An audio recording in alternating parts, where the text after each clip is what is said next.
Okay, so for our qPCR, the first thing that we did was make our RNA that we isolated and then made it into cDNA. So this, after 2 hours and 17 minutes, our cDNA is ready. I need to do a dilution step, so I have 1 nanogram per microliter. And for my actual qPCR, I use 5 nanograms of my cDNA total. Okay, so I have my tubes ready. The first ones are my concentrated cDNA that I just made from my RNA. And then these right here are going to be my diluted cDNA, so I can take exactly the volume that I want at the concentration that I want. I have my primers, so we're multiplexing, so we have 2 different colors here. And then my TAC mix. My TaqMan fast advanced mixer. And for my calculations, I show here what I did. So I had a total of 500 nanograms of my RNA that I made into cDNA, and we use a total volume of 50 microliters. So my final concentration of that is 10 nanograms per microliter. But for my actual qPCR, I want a final concentration of 1 nanogram per microliter. And I like having a good amount of volume in case I do multiple genes. Like in this case, I'm doing 2 genes. I'm doing COX-2 and VCAM1. So I make, a good amount of volume, 100 microliters, divide by the original concentration. And so what I'm going to do right now is dilute my cDNA to be at this concentration. So I need 10 microliters of my concentrated cDNA. And to that, we're going to add 90 microliters of our RNase-free water. Okay, so we're using the ambient nucleus-free water. You can, use whichever company as long as it's nucleus-free water. So we're going to be using that to dilute my DNA. And then the primers that we're using is VCAM with the fluorescent FAM. So that's my first gene. My other gene is COX-2 with the fluorescent FAM.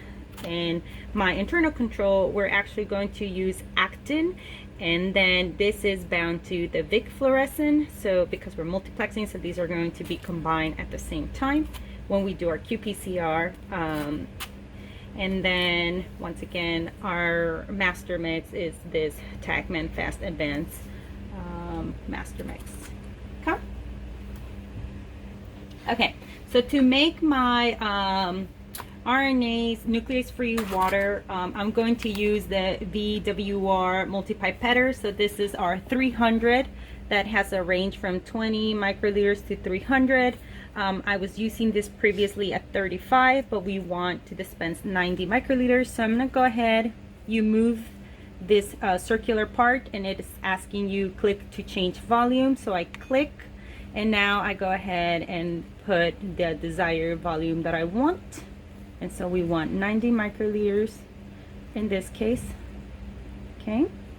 And then it can do up to 3, but I'm just going to do 2. And I'm using the 200 microliter tips. So make sure that it's well attached. And so once you're ready,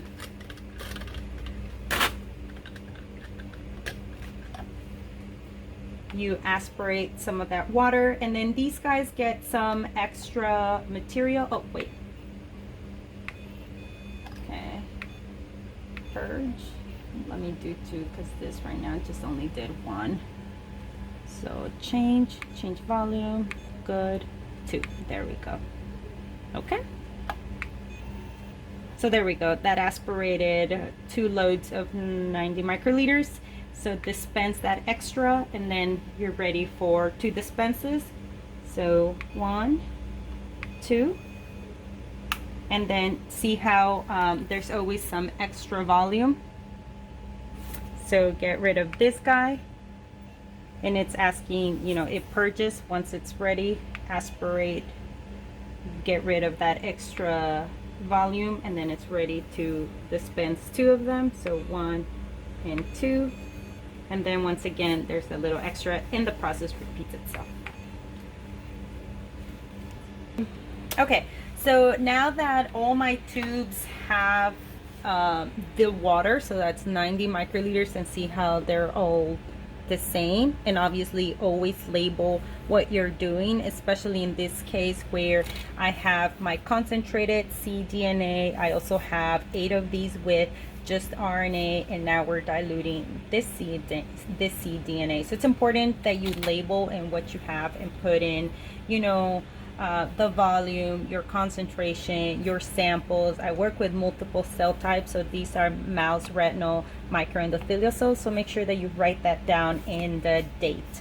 And so I am diluting 10 microliters of my concentrated cDNA, and so I have my pipette ready for 10 microliters. And once again, some of these pipetters are really nice because they tell you up to what range they can go. So 2 microliters to 20, they won't go below or above. So set.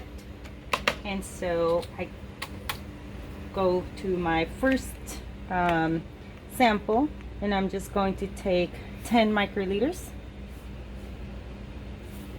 and then dilute that. Okay, so done with that. Take another 10 microliters, and always pipette them up and down just a little bit to mix that cDNA. Once again, always make sure that there's no bubbles and that you have your volume, and then mix. And then we'll go ahead and finish for the rest, and then we'll get our qPCR plate ready to go. So before I continue showing you the loading of the qPCR plates, let me briefly go over what we're doing. So depending on the system that you're using, you have to adapt your protocol toward, you know, based on that system. We are doing for qPCR, we're using the TaqMan component. Prior, I used to use the Cyber Green. So once again, follow the company's protocol. This is our protocol. And so for this system, the nice thing is that you can do a single plex, meaning that you can just use one primer, or you can do, which is what I'm doing, a duplex or multiplex. So the nice thing about this machine is that you can use different dyes. So Vic, Fam, Abby, and June are 4 the different dyes that you can use. For my experiments, I'm going to be using only 2, Vic and Fam. So for the TaqMan Master Mix, which I showed you a couple minutes earlier, we're going to use a total of 10 microliters per reaction. And then our primers come at a 20x concentration, so we only need 1 microliter of each. And so then for my cDNA template, I told you that I'm actually using 5 microliters because I want to use a total of 5 nanograms, and I diluted my cDNA to a concentration of, or final concentration of 1 nanogram per microliter. And then the last part is to add the nuclease-free water in order to make a total of 20 microliters per reaction. So this is the master protocol. One thing that I do before I proceed is that I make a little design of how I'm going to load my 96 well plate. So you can see here I have 1 through 12 because there's 12 little wells, 8 through, you know, there's 8 different rows. And so I add my sample in triplicates. So for my 4 controls, each control is going to be loaded in triplicates. So here we have my controls, and then in row B we have my TNF stimulated cells. And so once I calculate like how many of these I'm going to use, so this is about 24, this is 24 wells, and I always like adding an extra, so I make my calculations for 25 wells. Once I do that, I come here, so my TaqMan mixture, 10 microliters, my primer Vic is for my actin, 1 microliter, and for my primer tag with the FAM dye, I'm using the VCAM and then my water, which is going to be 3 microliters, and eventually my cDNA, which is 5 microliters. And so I'm doing 25 reactions. So what I do is that I multiply 25 reactions times the volume, so that gives me a total volume that I will eventually make into these tubes. And yes, the DNA, the cDNA, I actually add directly into the plates. I'll show you that in a bit, simply because, you know, I'm using 8 different cDNA samples. So I make this big master mix, which I will then aliquot to the individual wells and the individual's cDNA. So the plates that I'll be using, the 96 well plates, are from Applied Biosystems. These are the ones that I'm going to be using for my qPCR, and I already have my plate here set up in the eyes. I like these because you can actually see the labels. There are different plates by different companies, but I like these because you can actually see the labeling 1 through 12 and A through H. And so these are the little wells that we're going to be loading with our diluted cDNA and our primers that will be put into a combination. So I'll be showing you that next. Our actual qPCR will be performed in the Quantum Studio 3. So right here where you have the setup, there is this button here. If you press that, the door opens, and then you can actually put your plate here. So this is an old plate that I did. And to close it, you just once again go up here, close. And to do the analysis, we go ahead and open the Quantum Studio Design and Analysis right there. And you will get this.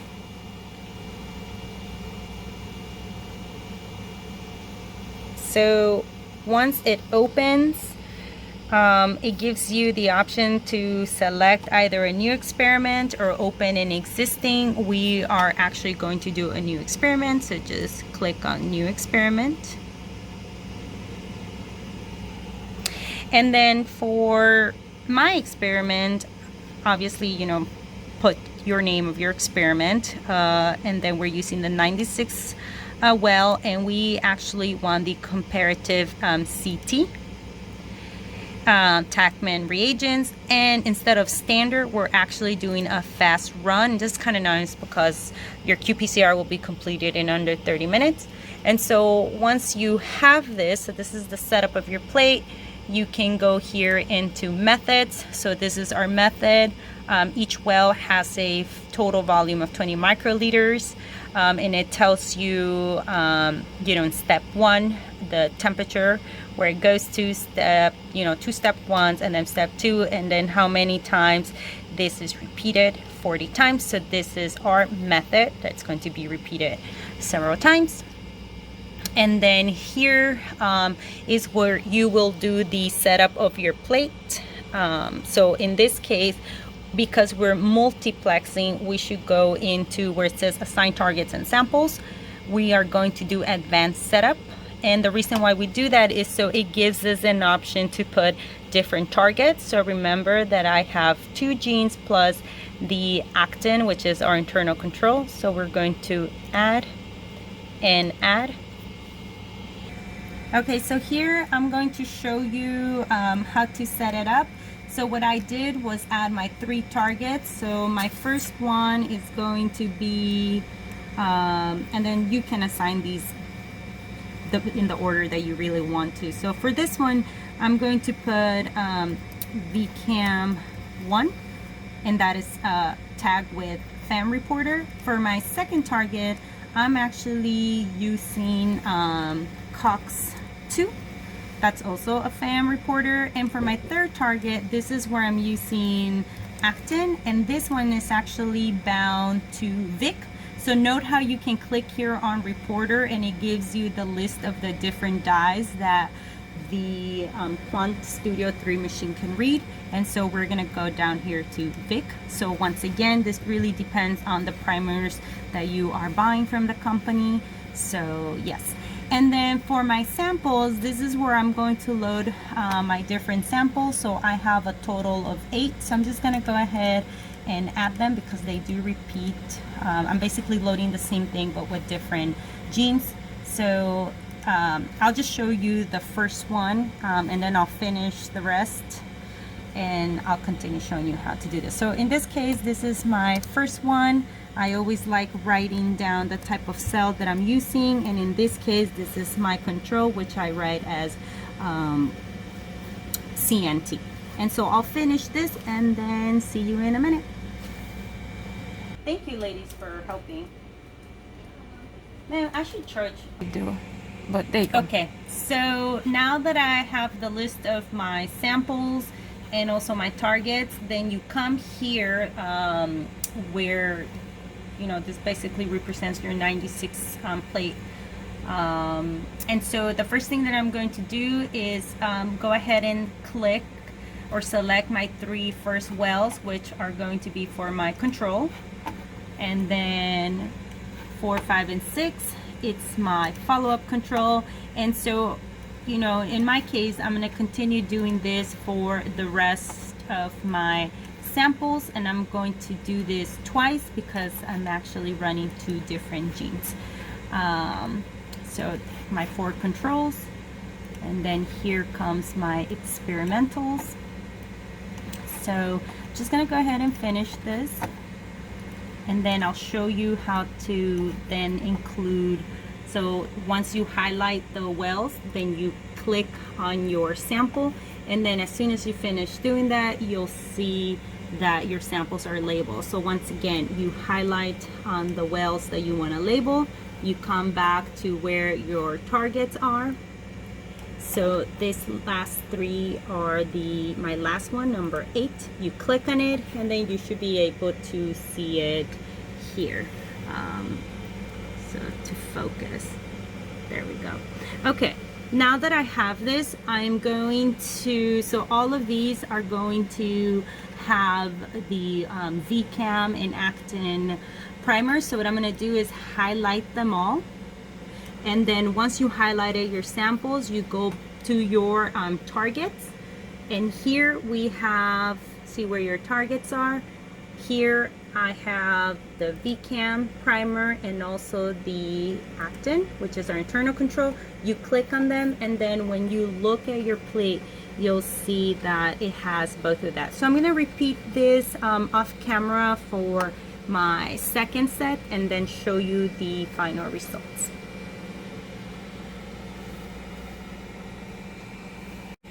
Okay, so welcome back. I finally finished setting up my plate on the program. So you can see here I have my first set with my actin and my VCAM primers, and then the second set with actin and COX-2. And now I'm going to go set up my actual plate so I can load it onto the machine. So once again, just to recap for properties, label your experiment. The instrument type that I'm using here is the Quantum Studio 3 system. I'm using the 96 well plate. I actually want from this list my comparative CT, but then once again, that really does depend on what you're doing in your lab. And I'm using the TaqMan reagents. You could use Cyber 3 with this machine, but we are using these guys.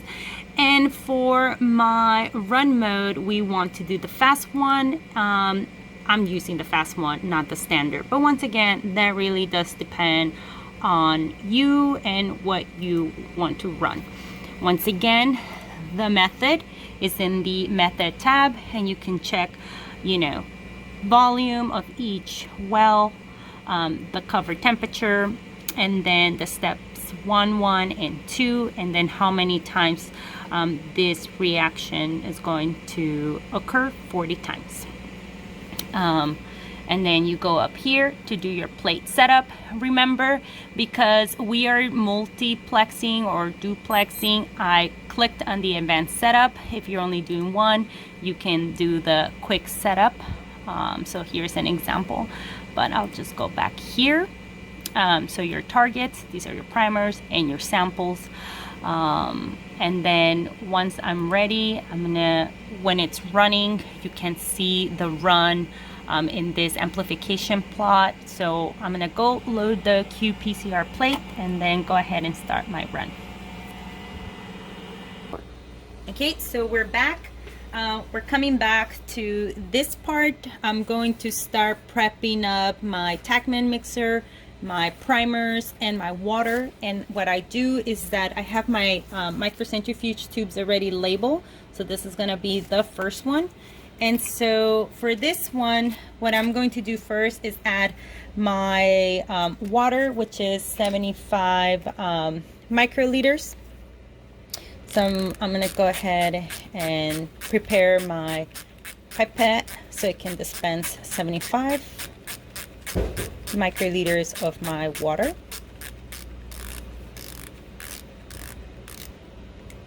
Okay, and have my water ready. I'll put it here on the ice. And since both of these are basically the same when it comes to water and TaqMan mixer, I'll add those first and then I'll add the primers. So I'll have them ready. I like using these guys because they have a filter. So then always double check your pipette, 75 microliters. And so adding it to my microcentrifuge tubes. Okay. Now that I'm done with this, I'm going to go ahead and prepare my pipette to dispense 250 microliters of my TaqMan mixer. So this right here is at 500 and we want 250. Okay.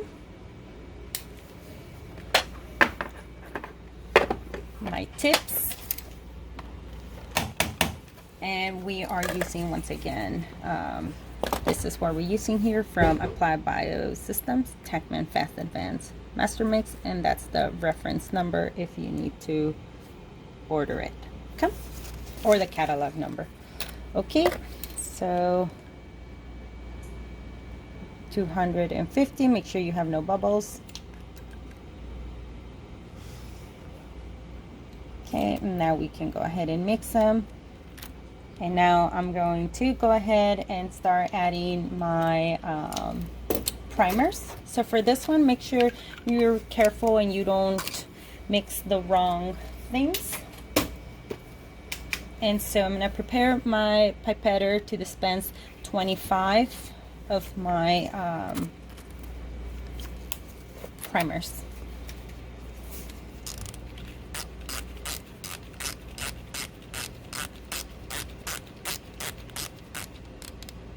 Okay. So the first one that I'm going to do is VCAM. So this is for mouse.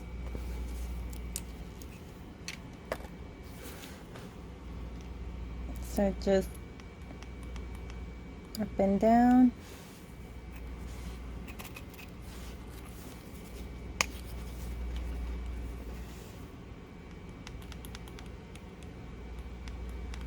Okay. So seal this. And then my next one is my actin, which is this one right here. This is the one with Vic.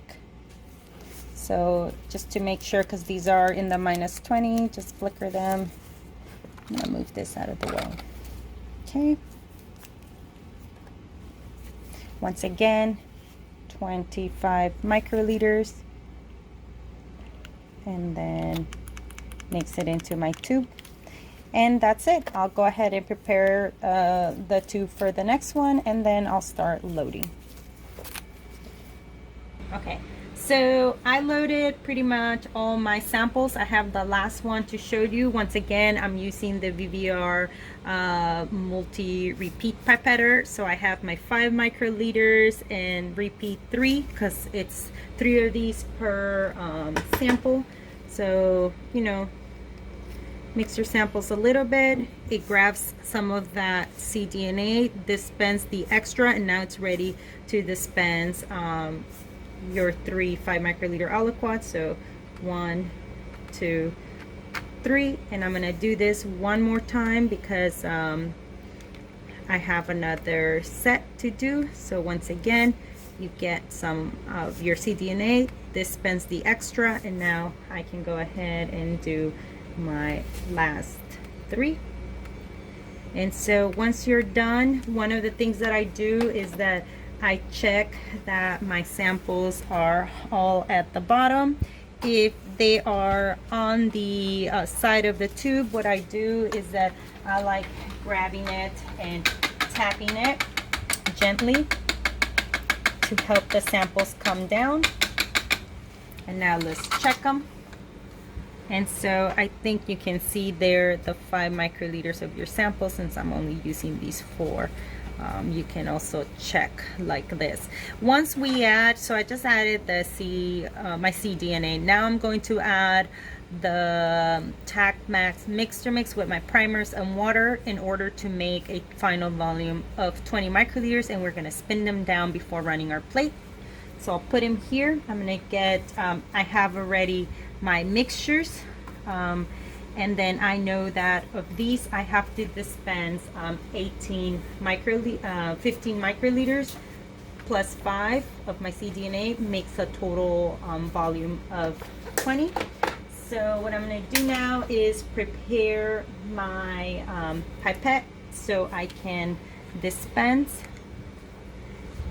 15 microliters.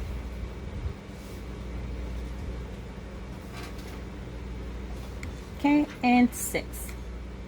Okay, now that I'm ready, I'll just show you a run or two. Let's use these guys. Okay, so for my rows A and B, I'm using the VCam. Note that for me, I make a little markers so they can direct me. That is optional. I like doing them because it tells me where, you know, I'm loading. So I divided them this way so I know that my first gene set goes here, or primer set, and then my second set of primers goes on C and D.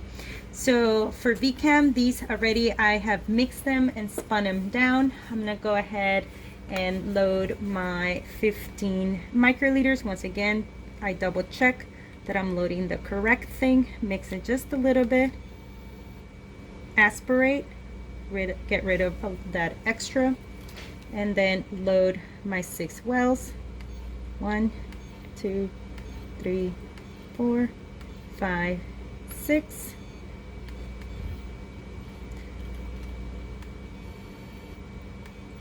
And then my last row. 1, 2, 3, 4, 5, 6.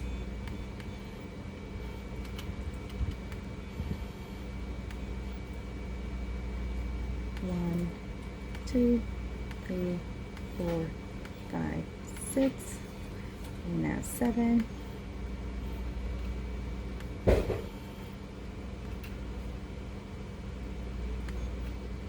And just making sure that there's no bubbles. So 1, 2, 3, 4, 5, 6. Okay. And note that I didn't change tips because I'm basically loading the same combination in all these wells. But now that I'm going to move to my second set of primers, then you want different tips. You don't want to mix them. But if you tend to be overly careful, you can go ahead and change tips for each, you know, sample. That's okay. Okay, so once again, I'm going to get my plate, tap it gently. And I sort of like tapping it diagonally. That's up to you how you want to do it. you just want to be gentle because you don't want to do it so hard where it's going to splash up. And then you can quickly like check. So I think you can see here, this is now my samples with 20 microliters for my qPCR reaction. And then here we just have these two with the 5 microliters. Okay, so I'm just going to finish loading my plate, and then I'll show you putting the plate in the machine. So now that I loaded all my samples and my cDNA, we're gonna cover the PCR plate with these Apply Biosystem optical adhesive covers. So they come like this, and it's technically a sticker. And so you just lay them on top of the plate. And this is to prevent your samples from evaporating. And so the system brings this sort of flat palette that you can just use to seal your plate. I like sealing it well at the edges because I want to make sure that my samples don't dry.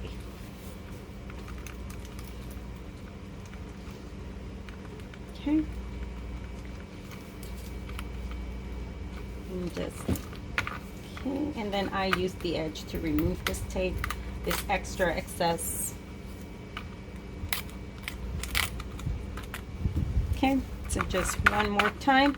And so as I was mentioning before we actually set our samples, we're gonna go ahead and spin them down. So one of the ways how I like mixing this is via the tickle method, where you just tickle the tubes. Another way that you can do it is using a vortexer, but you have to make sure that it's very light. I normally don't like using it, so I just do the tickle method, and it works well for me. But if you wanted to, you know, you can just use this light little way of doing it.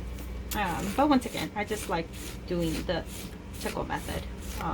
And so once this is done, we're going to spin them down. So we have here our centrifuge, and we have our balance, right? So we put them in these holder, 96 well holders. And it's important that your centrifuge is balanced. So get this one, put my sample here, and then it shouldn't need to spin more than 5 minutes. So that's what we do. Okay, once it's done, I'm gonna go ahead and put them in the machine. Okay, so our samples are done spinning. And you can always quickly check that the volumes are symmetrical and they look perfect. So now I'm gonna come here, open up my machine by pressing that button. You can also do it through the computer.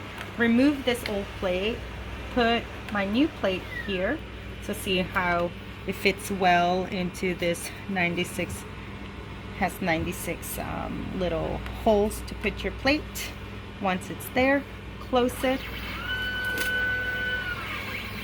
And so once we have that, since I already showed you guys setting up my plate, so this is all ready to go.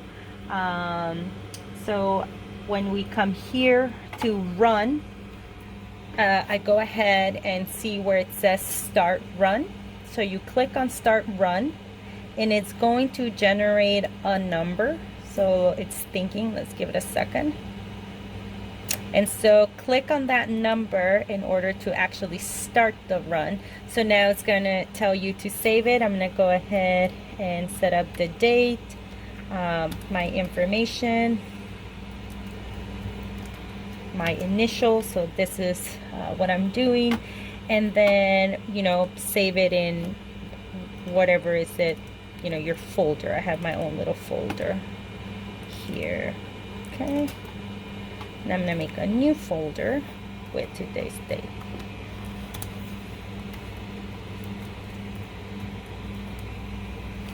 Okay. Save it.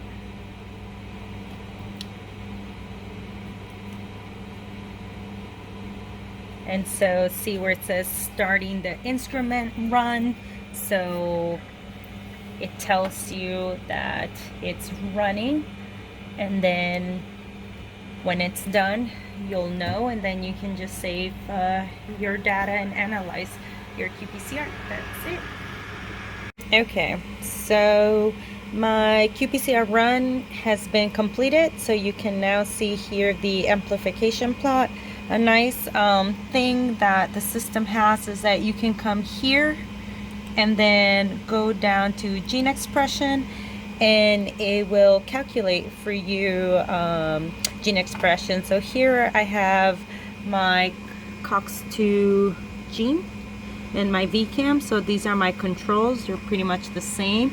And then the cells that were stimulated with TNF at different concentrations, you can see an increase in VCAM. So I'll go ahead, transfer this information, analyze it, and plot it.